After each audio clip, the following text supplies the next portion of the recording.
See Beneath Your Beautiful podcast is raw and intimate, sometimes funny, and always entertaining. With new episodes every Saturday, Hara explores our loves, fears, and hopes with a delicious combination of depth and lightness. Today we interview Yendre. Yendre, will you please introduce yourself? My name is Yendre. I'm a naturopathic doctor. I've been in practice for 20 years, and I like to help parents raise intuitive kids. In groups that I lead, intuitive parenting, I believe that our very first language is our intuition, because that is how we sense the energy around us. And I would really love that parents understand this is what they're really communicating, or how their child's communicating with them before language, like the spoken version. Mm-hmm. And to keep this intact with the child, because it's meant to be part of us always. And sometimes we are taught certain things that create a separation to owning this part of ourselves. We end up being the products of how we raise. The fun part of it is that as the parent is developing themselves, as they are growing, they're being good role models to help the child develop. In fact, the child can often be the teacher for the parent, because the child is unhindered with these natural connections they have to themselves and nature, because they are nature. We are nature, and we have been given wrong information that make us disconnect and not know that truth. Oh, that's beautiful. Yeah. Why is this your passion project? I am the motherless child and a fatherless child, at least for the very early stages. So I lost my mother when I was 1.5, and my father wasn't there. He was in another country, and I didn't meet him until I was almost 4. Oh, wow. I was raised primarily by my grandparents. And so I did not feel a lot of guidance. Whether this would be someone's story or not, it doesn't always mean you won't get guidance, but just that happened to be my experience of not having guidance. So it doesn't mean that if you have a father and mother, they would have guided you better, not to say that. But the point is, I had to trust a lot within my own self. What it felt was the proper way. And I felt in my journey, I feel very confident that that is actually innate in us. There's something innately in us to know how it feels when it's the right way, which is beautiful, right? Mm-hmm. I agree. And I want, to relax some of the stress parents might feel, to trust this in their child. Mm. And it makes your role and job as a parent so much easier and fun and less stressful, because you try too hard, and you're trying too hard in making your child be something you think is good for them, where it removes them being connected to themselves to actually fulfill why they're here and what they're to do. Mm-hmm. If we were given that from early on, we'll never play that game or make other people be something else they're not. Right. And we would end that cycle. We have to stop playing that game. Yeah. Are you saying that every kid has a purpose? Every person has a purpose? I believe that because there's something we naturally feel drawn to. Mm-hmm. When I was 7 or 8, I remember seeing this movie about a plane crash in a jungle. And there was this lone survivor, and he was healed back, nursed back to health. There's a medicine woman who used the plants from the jungle to nurse him back to health. And a little piece about why that was so meaningful to me is that I would say I experienced a lot of neglect as a child, not necessarily with great purpose intention about it, just because of lack of understanding and ignorance and just busyness of life and surviving, from the adult world. So I was left often on my own a lot. And one of the things I was occupied with was just being out in nature. So in some ways, like, nature was my first friend. And I marvel at the plants, because it was like, those are my playmates. That led me to make believe and play with my cousin, at that age, just creating medicines with plants. We just, we made up stuff. And that's so fun about children. They naturally have the creative imagination to go make that thing they're thinking about. And it's so freeing. And if adults never chastise them or say something negative about it, they will just keep that as part of who they are because there's nothing wrong about it, right? Right. So nature have always been something I connected with. And, that's really why I'm a naturopath, because I believe in the healing power of nature. There is something in us that we're naturally attracted to, and no one knows that except for you. Right. So when someone else feel like they have the authority to tell you that you need to be this, like there might be some child that wants to be a dancer, and then the parents say, well, you can't make money doing that because be an accountant, and that's so painful because you're forcing them to fit into a box that isn't who they are. And people feel it. You see people forcing themselves to be something they don't feel natural about. Yeah. But you also have to take care of your child and have authority in that way, be responsible, but also let them be free and express themselves. Is that what you're saying? Yes. Not to give up your authority in terms of taking care of, but to not have any of your own expectations onto the child. Is that what you're saying? Well, there's many levels. So that's why I have these sessions with parents. I'm starting my third group, and I introduce how to do this practice, and they're free sessions to do the first part of it. And the first lesson is just connection. What makes us feel we are unified and collectively one is when we feel connected. And that's at the level of spirit, we experience each other's energy. And that connection is done when we give our 100% attention to someone, when we look at someone in their eyes, just to really see them. And when you feel seen, you relax and feel safe. So that connection is very powerful. And often as parents, we may not know that we're not nurturing that connection. Yeah. And so that's the very beginning lesson for it. A lot of the work is very experiential and then very practical. And, the parents get an opportunity to be supported in the community to share. And then we actually see the powerfulness of how everyone's story helps us learn together. The second lesson is actually about that authority piece, because how do you be equal as spirit with the child, even though there is difference in power and control and authority and size and all those things, but it's about the parents granting the autonomy of the child and to respect that. I used to tell my kids this, my job is just to keep you safe. Like, I don't ever want to say no to something you want to do unless it'll be harmful. Yes. Also, I learned early on that natural consequences, like if they didn't want to wear their coat and it's winter, okay, I'm not going to fight with you. You'll either be cold and you'll wear your coat next time, or you'll suffer through it because, is that what you're saying? Yeah, actually, we are come right now, all three lessons. And the third one is about being a good scientist, which is about recognizing natural consequences. Oh, okay.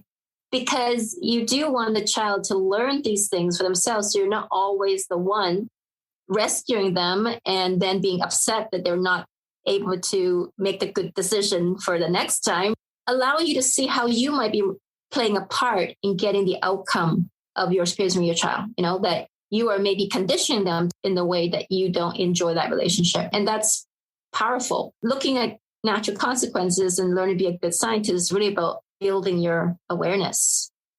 The awareness is what differentiates how good our decision-making is, how beneficial your decision-making process is to you in the direction you go in life. The continued work is really being willing to heal your intergenerational trauma, because that's really how come you feel blocked and stuck the way you parent. Part of the principle in my work as a naturopath, besides that the healing power of nature, is to find the root cause. Because if you don't actually look for the root cause, you're just doing superficial band-aids, right? Which means you actually never get to the problem of why you have this condition. So find the root cause, for me, in my work, has led me to working with my patients in healing their childhood wounds and trauma. Because often the way we do life ends up being how we constructed our childhood memories or the experience we had in childhood. when you become a parent, you begin to see more visibly how you were raised, what your upbringing were like. So I find that becoming a parent naturally invites you to do spiritual work. Mm-hmm. That's how I see it. These things have been passed down through the timeline of history. Each generation is using whatever in their best ability they know how to bring up children. The way we can actually create the future is to clean up how we've been held back by the past. This community and building is also inviting parents to create a family legacy in terms of wealth and knowledge that is carried on in your family, because that's what's possible through the fact you have the privilege of a lifetime. So it's really seeing yourself in one point in time in a continuous timeline of your own ancestry and descendants. Yeah. It makes me think about, I lost my mother when I was 18, and she was a single mom with 6 children. And so she wasn't really present even when she was there. And I was angry with her for a lot of years. And then as I got older and I was parenting, I kept becoming, and I'm still becoming, more and more and more forgiving, because my mother's mother was hospitalized with postpartum depression after the birth of my mother's youngest sister. And so she lost her mother at a young age, and she died also very young. Her mother did. And my mother married at 15. What I realized is that she wasn't parented and didn't know how to do it. She didn't have any tools in her toolbox, which taught me nothing about how to parent, but it also made me kinder towards her when I thought about her as a 15-year-old getting married, instead of just the mother I insisted she be, the woman that she actually was, because I have definitely failed as a single mom of 2 daughters. My kids are grown, but there's still legacy to leave, and I still want to be the best mom I can be. I feel that you never stop being a parent. Yeah. And you can always improve the relationship.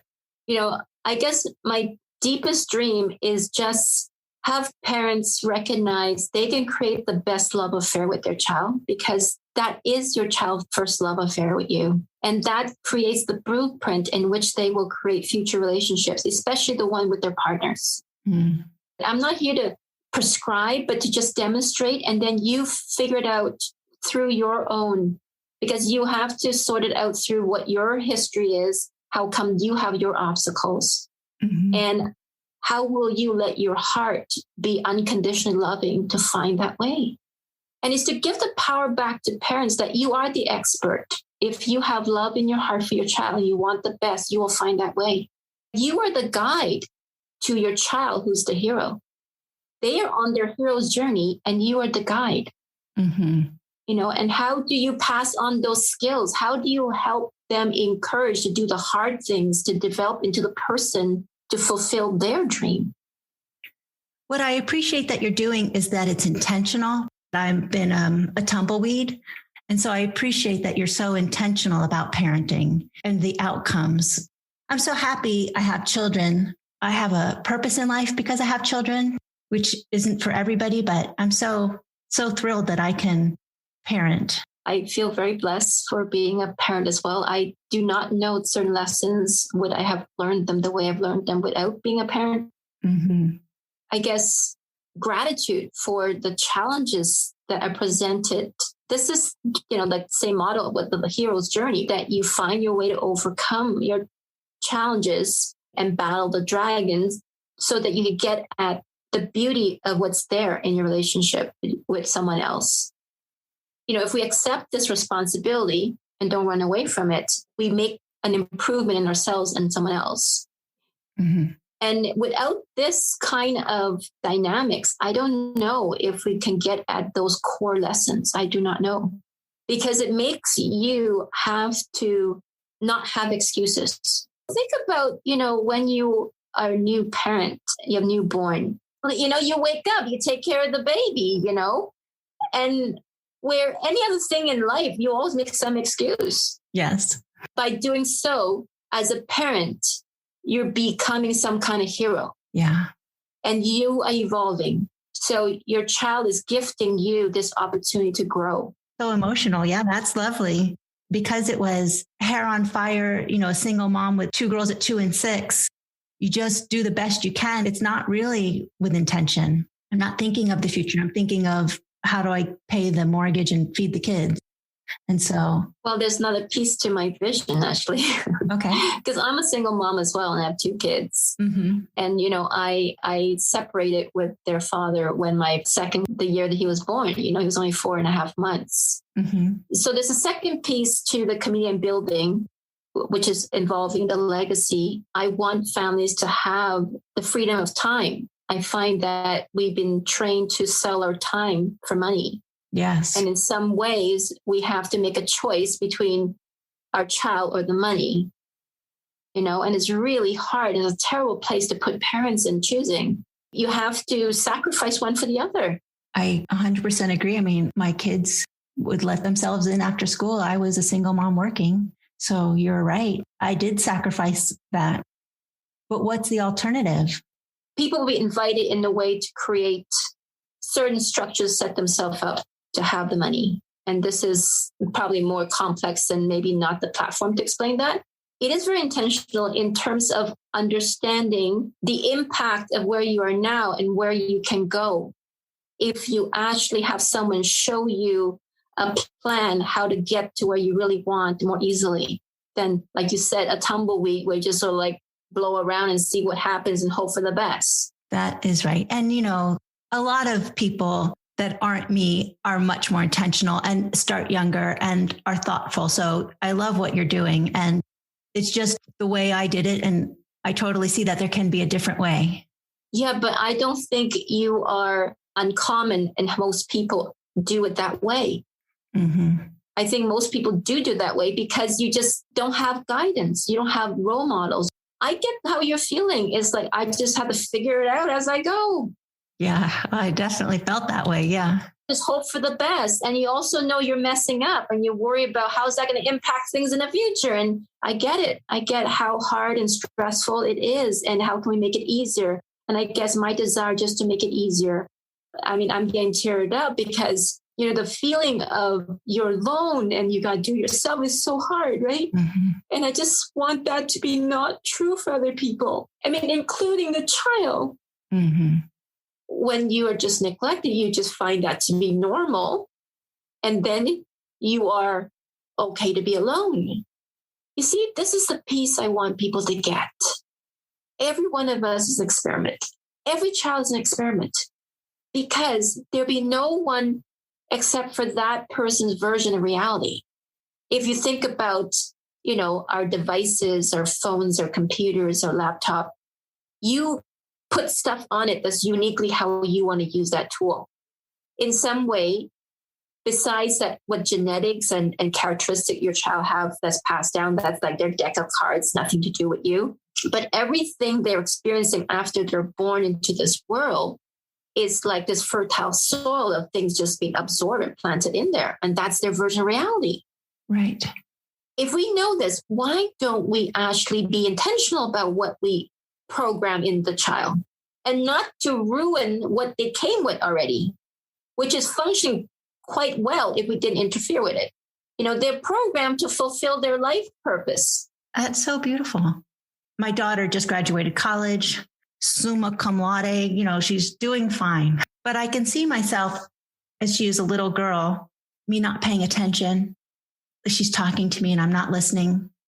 What can I do now as a woman who now doesn't have little kids to take care of, that I can be the parent I want to be, even now that she's out of the house? There's always opportunities to heal, and that never finishes, never ends. Give your full presence to her.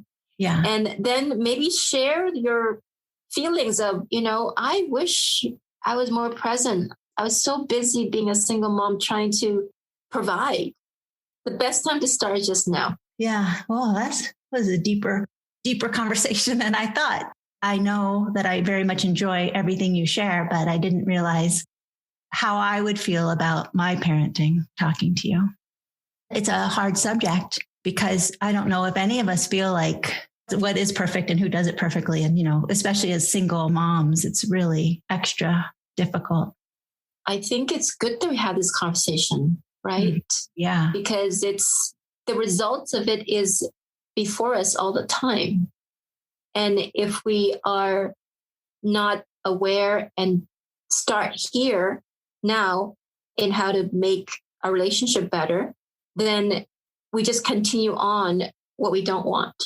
And if we do feel the stuff in the past we would love to have a redo, then you can start in whatever you think had that created, and start from now what you rather be. Make up for stuff. It's never too late to want to do better. It's never too late to recognize your errors and faults and see a way to take responsibility and ownership for it. It always makes an improvement. It always makes something better from wanting to do that. Mm-hmm. Yeah. What is the name of your Facebook group, and then also the name of your program? How do people find you? Yeah, thanks for that. I do have a Facebook group called Inner Guidance.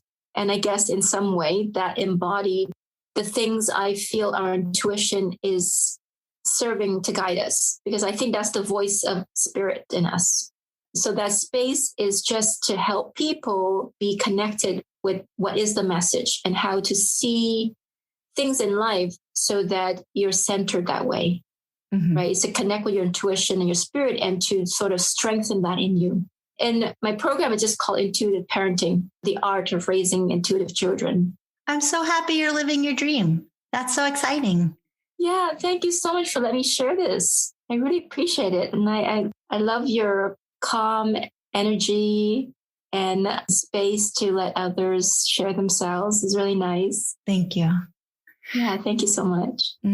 I always enjoy your posts and your thoughtfulness, and I'm so glad we connected, and glad that I probably stalked you on Facebook and friended you.